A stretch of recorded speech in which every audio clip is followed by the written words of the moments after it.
Hello and welcome to Inside the Money. My name is Matt and my guest today is Yano Xanthopoulos. Hi Yano. Hi, what's up? How you doing? I'm good. How are you? I'm good, but I can detect a slight hoarseness in your voice. Have you got a little cold? I've caught a cold in the middle of the summer, yes. Well, that's double thanks for giving us your time today. Of course. So, listeners, the headline here is Yanno last month, so that's July 26, played for the Greek under-20s in a Eurobasket competition in Slovenia. What can you tell us about that experience? I mean, first of all, I'm honored to represent my country. It's been something that I've wanted to do, and it's been a goal of mine to be on the national team of Greece playing basketball for a while now. I missed the U18 Eurobasket 2 years ago, so 2024. In that summer, I missed it due to an injury. So I've been wanting to, put that jersey on with my name in the back, with the Hellas in the front, kind of represent my country. So extremely proud moment. Really glad I got to do it with a group of guys I did. And although we didn't win a medal, we didn't place top three, we placed top five. And I'm just really proud of that group of guys. So sub-5 means you just missed out on the semi-finals? Yes. So we made it to the group of eight, and we lost to Serbia to make it to the top four and have a chance at a medal. But after we lost to Serbia, we won two games and got our highest ranking that we could after that point. So That's great. Okay, my extensive research, being an Englishman, has told me that a basketball team has 5 players. yes, so we actually have more than that, but there's always only five players on the court. Well, that was going to be my other question. What was the total number of the squad playing under 20 for Greece in Slovenia? What was the total number of So the it's squad? 12 people. 12. It's 12 people. 16 guys were selected to come to the preparation that we started in Crete at the start of June. So it was a month and a half ordeal. 16 guys came, and sadly that's the process, but two guys were cut after the first couple of weeks, and then two more before the tournament. It's harsh, isn't it? It is, but I mean, those guys have to be very proud of just being in the top 16 in the whole of Greece, and it's a huge accomplishment either way. Do you get the feeling that their journey to get to that position to represent Greece at under 20 level was the same as your journey? I actually don't think everyone is the same. I think everybody has a unique path. Some of them might be similar. Um, I know a couple of the guys that kind of grew up in Athens. I know that's a very different experience to what I had, because they were in clubs and academies since they were really young, and it was I'm sure it was a different experience. I can't really talk much on it because I don't know what that would be like, No. what that would look like. But I'm sure they had their kind of difficult moments and easier moments than me. But I think everybody has a unique path, and kind of we all reach the same point, but everybody kind of has their own different way of getting there. Yeah, that's what I was thinking. Can we now start the conversation about your individual path? Of course. And to do that, we need to rewind.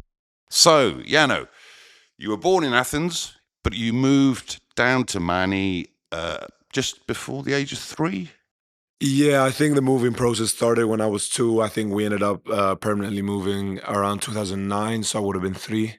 Okay, so the first big change in your life down here must have been something called school. Yeah, What yeah. can you tell us about that? Um, I kind of bounced around a bit more than my brother because my brother's 1 year older than me. So I had basically one more year of pre-elementary school to do. So I was in Agios Nikolaos, the kind of kindergarten in Agios Nikolaos, for 1 year when I was four.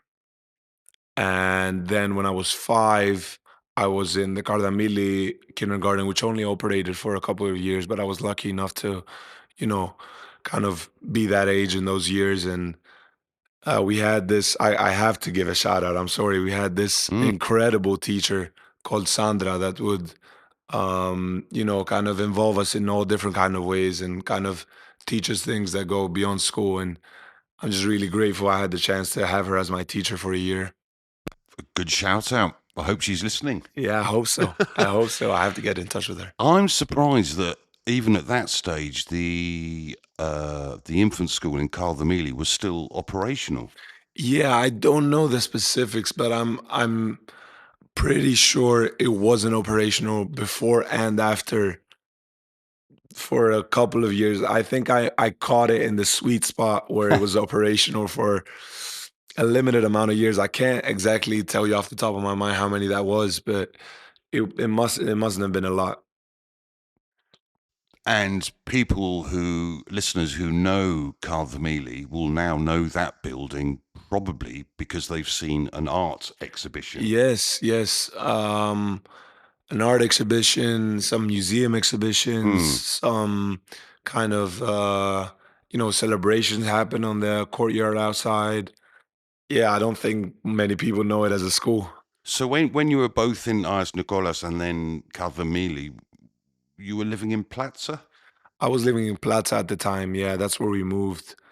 We actually moved down to Stupa a couple years later, I think, after I started elementary school. Okay, right.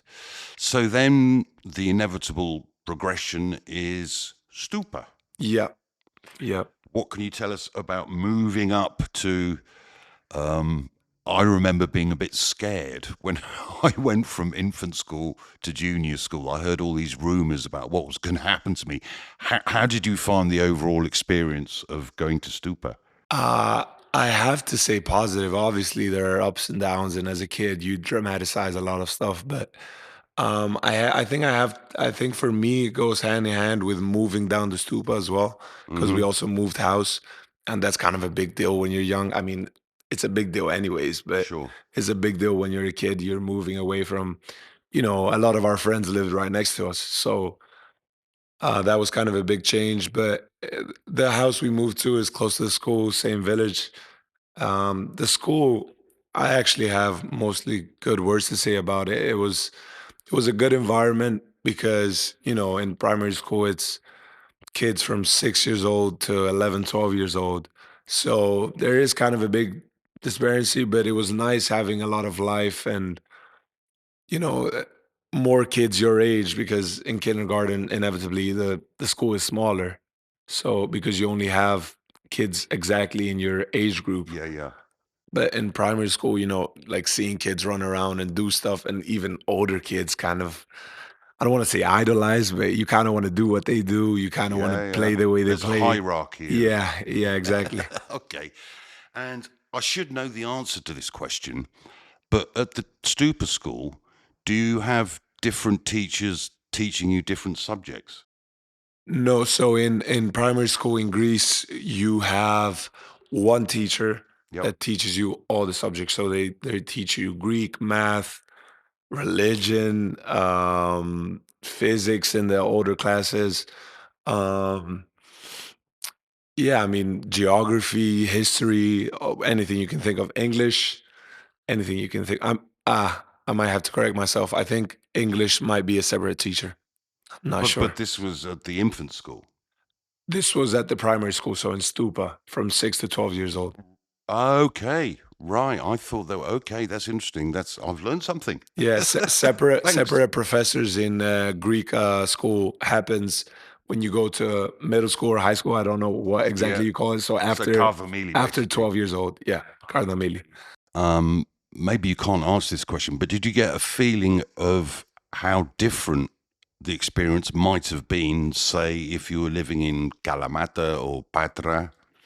I genuinely don't think I did. I think being a kid, you just kind of enjoy what you have, and I don't think I was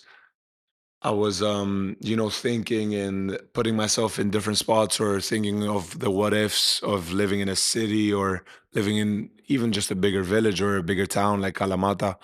Um, so I don't think I was comparing my experience to something that could be.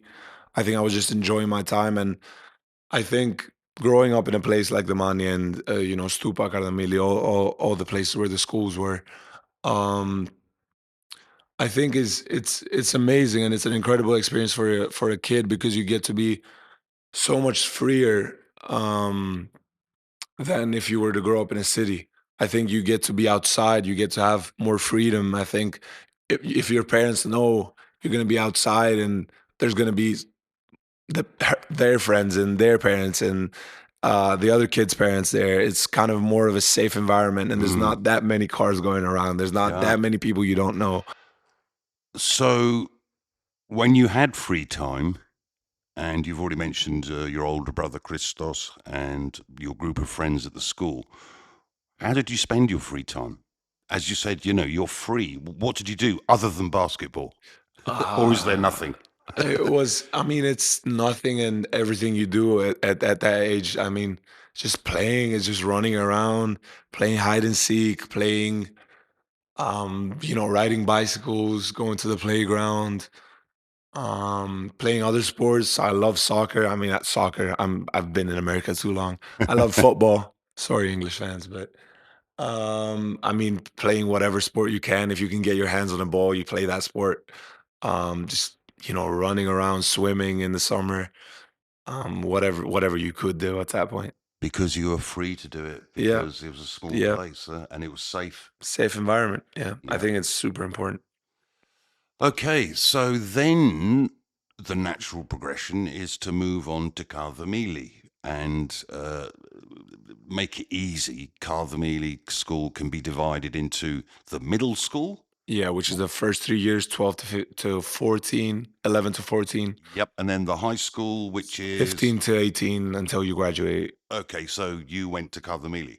I went to Kardamyli, yeah. I went to Kardamyli. I did 4 years there before we move on to anything else. But Hmm. that's when kind of school becomes a bit more important education wise. Like you kind of, the subjects are a bit harder in quotation marks. I don't know. Like you start taking a bit more like ancient Greek. I remember ancient Greek being a hassle. I remember ancient Greek being so hard. But you get to take new subjects and you have a different teacher for each subject. We mentioned that before. Yeah. Um, you kind of you're again you're the youngest person at your school because you go in there, you're 12 years old. There's Yeah.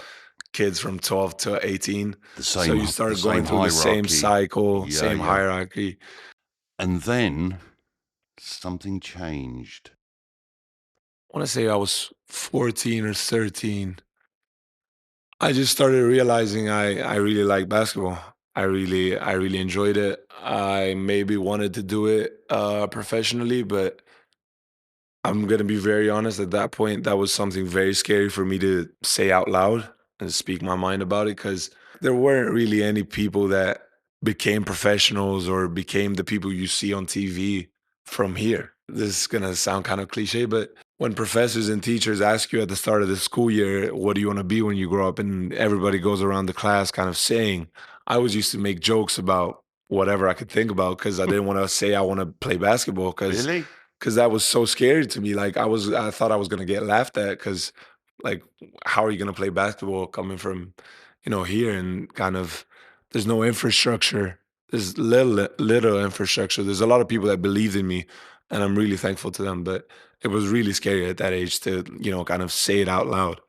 So I think at that point when I was 14, I think that's when I decided I really wanted to do it and I really wanted to like devote myself to it. It has produced a couple of football It players, hasn't it? has it actually for its size, even basketball players, there are a couple professionals right now playing. Um, but at that point, that wasn't really what I was thinking about. I was watching Michael Jordan and LeBron James on YouTube, so there wasn't no Michael Jordan or LeBron James from here, so it was still really scary. But despite the scariness, something changed in your mind.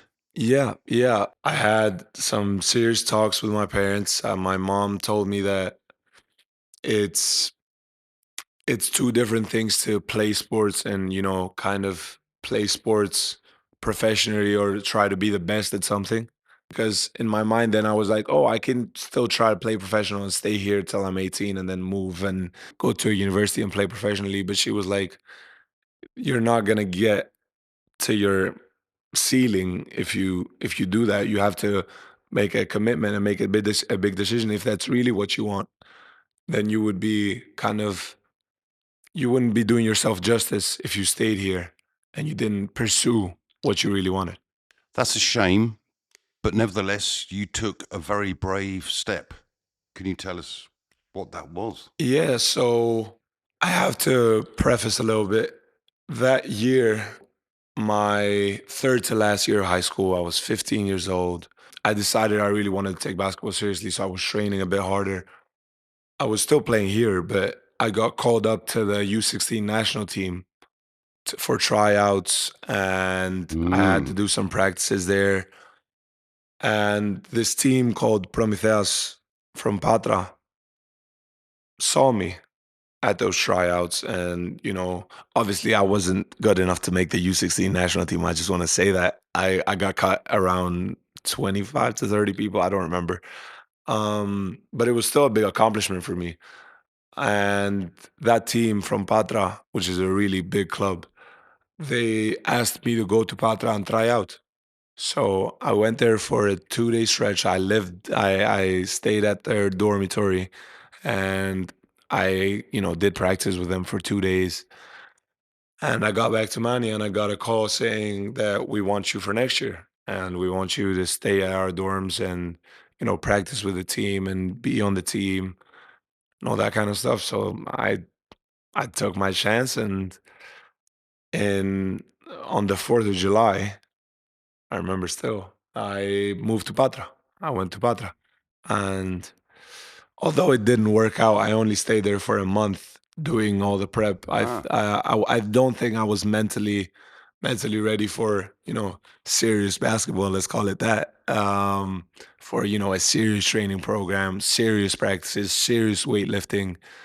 I don't think I was mentally prepared for that. S- and sorry, and did leaving the money also play a part in that? I mean, basically, you'd left home. Yeah, yeah. I mean, it definitely had a big impact on me. Being away from family, your friends, you want to finish practice and go outside with your friends, go like meet up, do whatever you do. But it was definitely a bit hard. But at the end of that month, I decided I was going to go to Athens.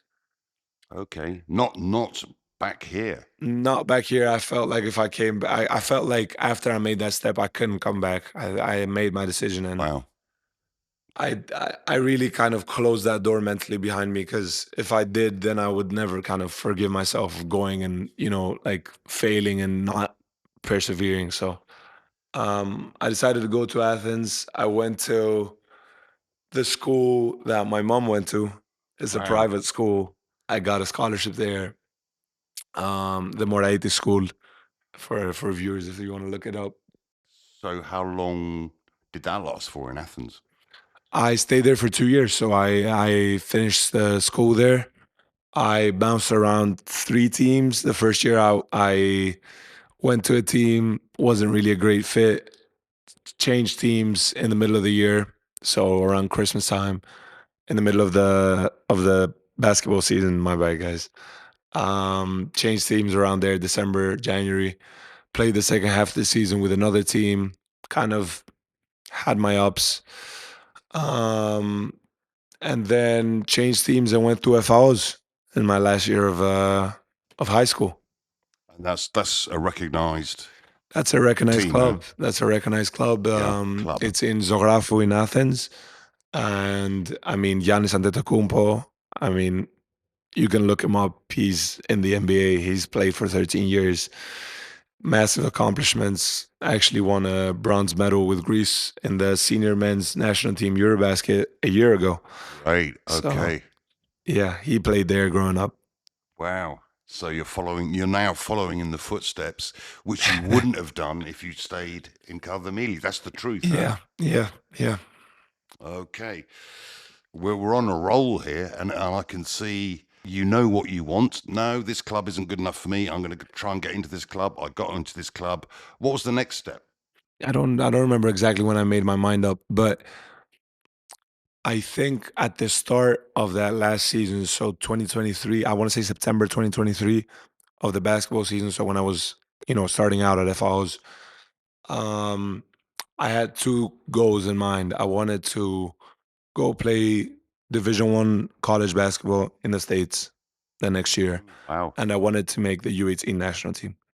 So I kind of had a good season. I played in some tournaments. I got invited to an Adidas tournament, the Adidas Next Generation tournament in Montenegro, Podgorica, in late January.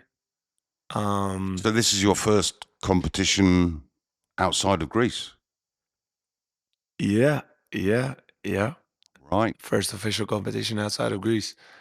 I went there, played that tournament, played against some of the biggest clubs in Europe, like Real Madrid and Alba Berlin Wow. and a couple other clubs. We lost in the final to Real, but they have two players that are now in the NBA, so I'm not too fussed about it. Um, then in March, I got selected to the national team, the U18 national team, and played in a international tournament in Germany. That's not the Eurobasket, just to clarify. Okay. Played 7 games there. Came back, finished the season with the fouls, and the national team preparation would start on the 20th of June to go play in the U18 Eurobasket in Finland. I want to say it was that year, and got diagnosed with a microfracture on my left ankle 2 days before the No. prep. Yeah, I was. Well, it wasn't my highest moment. Wasn't my highest moment. And at that point, I had gone on a visit to Princeton University in the States. Yeah. They had actually flown me and my dad out, and we went to see the school because they wanted to offer me a scholarship. Obviously, talking to other universities as well, but getting injured at that point, kind of losing all the interest in the colleges I had, and colleges were like, "We need you ready. We need you to do one more year. We can't really take you right now because we don't know when you're going to be healthy," which is a valid argument, but it still hurt a lot. So that must have been heartbreaking. You get the invite from Princeton and you can't take up a position there because of your injury. You have to be fit and ready to go. Yeah, yeah. Being recruited by a couple of colleges, but Princeton in specific, Princeton. I'm not. I'm not gonna hide away from it. It's a very prestigious academic Mm. school. Um, it would have had very. They would have had very high academic, requirements to get in, and I had a good SAT. I had some good a good academic background from Greece, going to a very good private school. They kind of looked into all that. Um, but at the end of the day, I was going there to play basketball, so they were recruiting me for my basketball. But it was still very hard. It was my first time in the States. I flew into New York. I saw the skyscrapers. I thought they were gonna fall on me. We don't have skyscrapers in Greece. Seeing the school is beautiful. School is beautiful. Mm. I stayed there for 3 days. Wow. Um, yeah, I mean, it was hard. It was hard because that's what I had in my mind. I had told myself I want to get into play college basketball and play Division 1 basketball, and then I had that opportunity and it got taken away from me in a way. That's a real shame. So you had to find a replacement when you were fit again. Is that right? Yeah, so my manager got me a spot on basically a high school team, a prep school in Canada, to basically do 1 year, get fit again, kind of get my bearings, get my rhythm again, and try to get another scholarship after that year. And did that happen? That year was very tough for me. It was the first year. truly away from home. Because I did make the move from Mani to Athens, but can't really compare it to Greece to Canada. It's a big difference. Yeah, it's got to be. Yeah. Yeah. So, I mean, that first year was very tough for me. I went there in August of 2024. And, I kind of wanted to go back home a month later. I really wanted to come back. I was very homesick. It was very hard, I think, because I was still injured. So I still couldn't play basketball. And, having moved from Greece to Canada to play basketball and not being able to do that, just being there, existing in Canada without being able to play basketball yet was kind of a very awkward or tough spot for me. Sure. But I got healthy. I started playing again in early November, late October. Thankfully, I got to go back home in December for Christmas. Thankfully, I got like 10 days. I was able to come back home, refresh, Hmm. kind of reset my cool downs, and flew back. Didn't have the best season in Canada, but I got healthy again. Uh, got up to a point where I felt comfortable with myself again, got comfortable with how I play basketball again, and finished the season. Had some interests from some colleges. Didn't have a concrete scholarship yet. I didn't know if I was going to be able to play Division 1 basketball. I had some Division 2 and Division 3 offers, but I didn't have what I wanted. So I got invited to play in this tournament in France in April of 2024. So not even a month after my season in Canada ended. And I went there, and thankfully I played really good. I played really good. We made it to the finals. Um, I won quarterfinals MVP. In the finals, we could have had it. I had my best game in the finals. That seems to be a running theme. I having my best game in the final game. I don't Rising think to that's the a bad trait. occasion. Yeah. I don't think that's a bad trait. I had a really good game, and some schools showed more interest in me, especially New Hampshire, the University of New Hampshire, where I ended up going.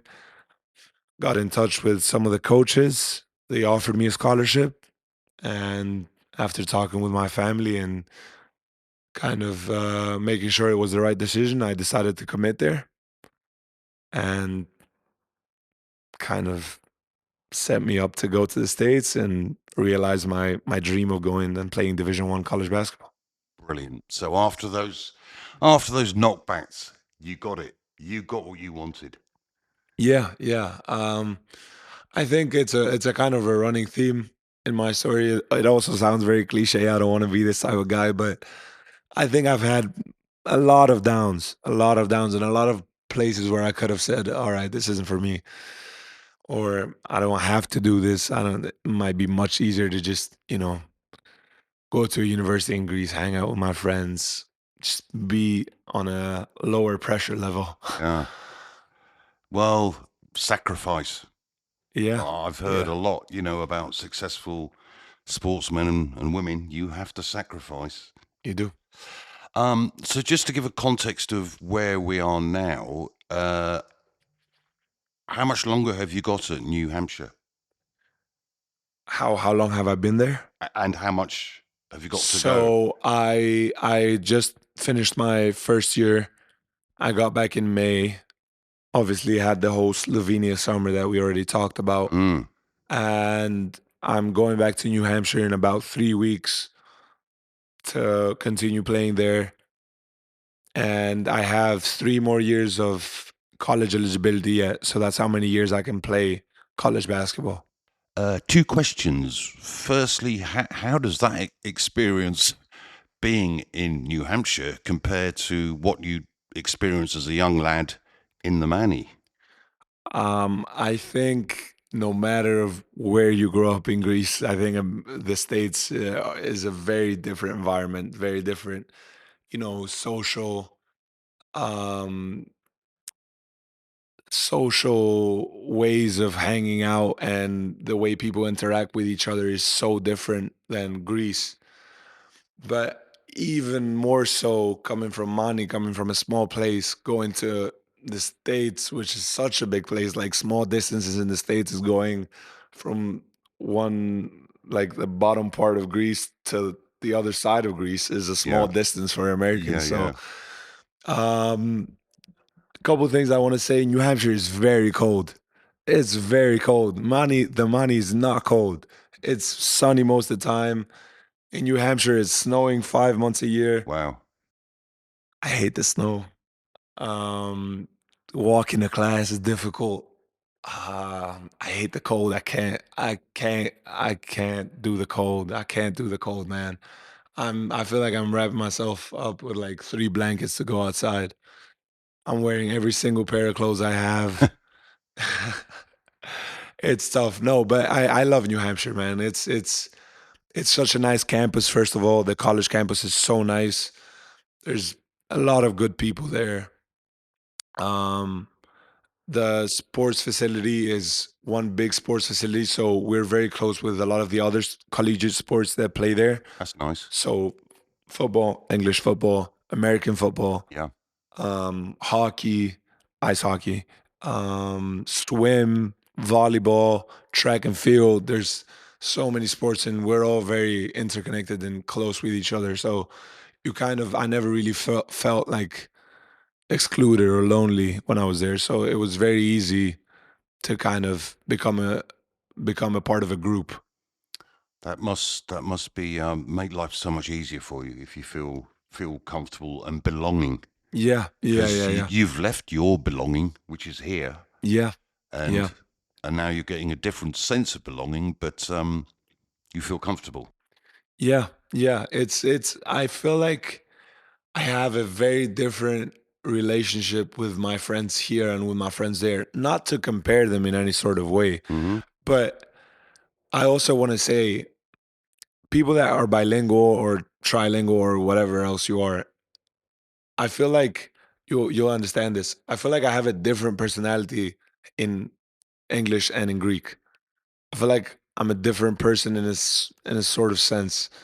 I'm still the same me, but the way I express myself and the way I speak, even though English is almost like my first language, it's not like I have trouble speaking it or understanding it or fitting in a conversation. Sometimes when I speak Greek confidently, I feel like a different person. Is that kind of what you're saying? That Yeah, it's yeah, still me, but yeah, exactly. I feel like the tone and the rhythm of each language is different. So forcefully, in a way, you have to be a bit different in the way you express yourself and your personality and the kind of jokes you make, the kind of way you kind of story tell, yeah. and anything in between.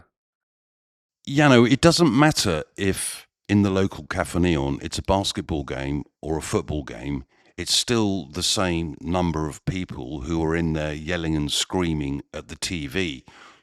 Why do you think basketball is so popular in Greece? I mean, it's got to be the number two sport, hasn't it, after football? It has to be. I really like to refer to football as the people sport, and but if we're being honest, in Greece, basketball is like the clubs in basketball operate at a much higher level than the football clubs do. But the football is the people's sport. It's so easy to access. It's you if kids have a ball and two shoes, you can make a goal and just play.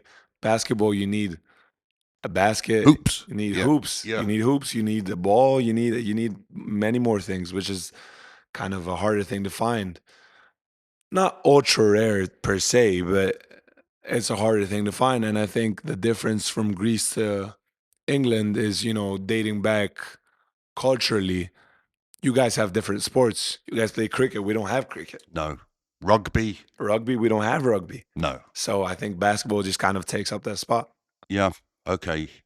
And yes, and I like your analogy that the football is more the people's sport, Yeah. whereas perhaps, I mean, you're not saying that basketball is elitist, No, but you need to, I don't. I would say there are other sports that are way more elitist, and I think basketball is also a street sport and a people sport in a way. But I think even as a kid growing up, we played football more than we played basketball in Oh, like really? school breaks because there's only two baskets at the school. The older kids were always playing. It's so much easier to play football. And I can't lie, more of my friends wanted to play football than basketball. It, But it's that hierarchy, yeah, isn't it? yeah, yeah, The older kids get the hoops, and the yeah, rest of you have to play football. yeah, yeah. No, I think Greece is one of those kind of unique, maybe not unique, but one of those instances where I think they're pretty evenly matched. I think people like football as much as they like basketball and the other way around. I think it's popularity wise, it's pretty similar nowadays, I want to say. Okay, and maybe we could finish on this question because this again, if I listen to sportsmen or women, especially footballers, being interviewed about their past career, they always refer to the effort that their parents put in. Is that the case with you? I suspect it is. Yeah, yeah. My parents, I've always said this. I mean, if you've ever spoken with me, I've always said this. I think my parents helped me so much because if my parents were even a bit hesitant when I said maybe I want to pursue basketball and they were like, maybe it's difficult, maybe you can't do it. I don't know if I would. I don't know if I would have. I genuinely don't. So, but they were always like, if that's what you want to do and you're willing to put the effort and work in, then you do it. And they've always been supportive in my lowest of lows and my highest of highs. They've always been there. And they both came to Slovenia. Shout out mom and dad. My mom broke her hand there though, so I heard. but they've always been Not very funny. they've always been very supportive And and driving you round when necessary. driving me to basketball practice, kind of rebounding for me when I wanted to shoot, coming to the court, even though I'm sorry, mom and dad, but you don't know nothing about basketball. And you still were there. And credit to them. My dad knows a couple things about basketball. And credit to them, my mom knows a lot about basketball now. My dad knows even more about basketball now. Cool. So credit to them. They've devoted themselves in a way to the sport like I have for me. Okay, Yano, I think I'd like to just finish by saying genuinely, I wish you all the best for the future and thanks again. Thank you so much.